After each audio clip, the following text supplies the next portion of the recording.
যাচ্ছে। এখনো পর্যন্ত যা খবর পাওয়া যাচ্ছে, স্থানীয় সূত্রে দাবি করা হচ্ছে যে 30 জন পাক জঙ্গির মৃত্যু হয়েছে।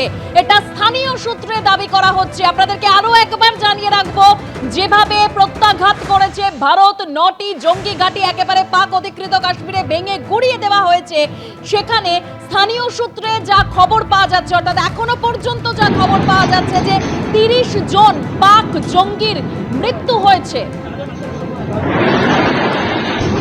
আমি আরো তথ্য এই মুহূর্তে আপনাদের সামনে রাখবো। সরাসরি আমাদের প্রতিনিধি সন্দীপ সরকার আমাদের সঙ্গে রয়েছেন। সন্দীপ, এখনো পর্যন্ত যা তথ্য পাওয়া যাচ্ছে স্থানীয় সূত্রে যে 30 জন পাক জঙ্গির মৃত্যু হয়েছে।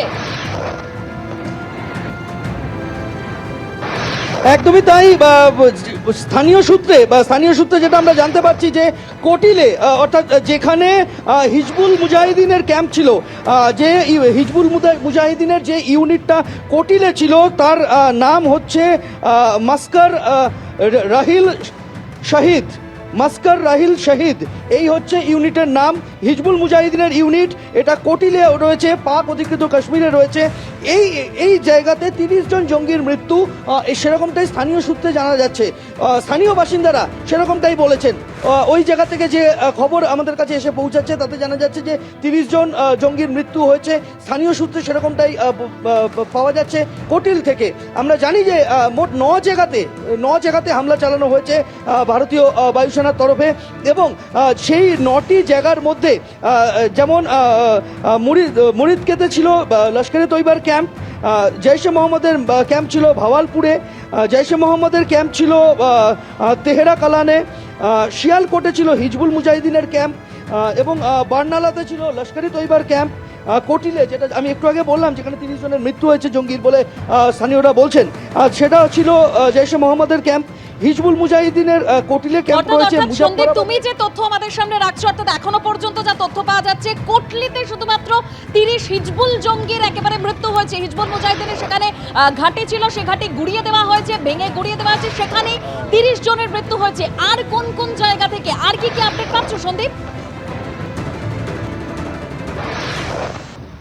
দেখো, বিভিন্ন জায়গা থেকে অসমর্থিত সূত্রে বিভিন্ন খবর এসে পৌঁছাচ্ছে পাক অধিকৃত কাশ্মীরের বিভিন্ন জায়গা থেকে।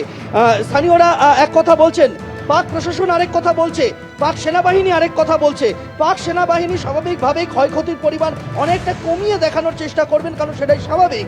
যেভাবে তারা ঘুমন্ত অবস্থায় ছিলেন, ভারত গিয়ে তাদের চৌহদ্দিতে ঢুকে হামলা চালিয়ে এসেছে, তাদের একেবারে পাক ভূখণ্ডে হামলা চালিয়েছে।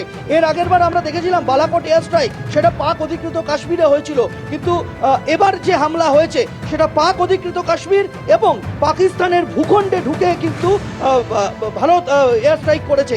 ফলে স্বাভাবিকভাবেই অস্বস্তি অনেক গুণ বেশি পাকিস্তানের। সেই জায়গা থেকে তথ্য ধামাচাপা দেওয়া, সংখ্যা কম করে দেখানো, এই প্রবণতাটা কিন্তু চলতেই থাকবে।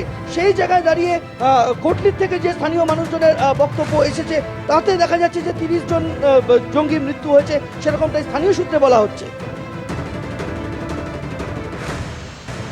একেবারেই সন্দীপ, তুমি আমাদের সঙ্গে থাকো। অবশ্যই দেখতে পাচ্ছেন যে ধ্বংসস্তূপের চেহারা নিয়েছে। একদিকে লস্করের হেডকোয়ার্টার, অন্যদিকে জৈশ, হিজবুল, প্রত্যেকের হেডকোয়ার্টার একেবারে মাটিতে মিশে গুঁড়িয়ে গিয়েছে।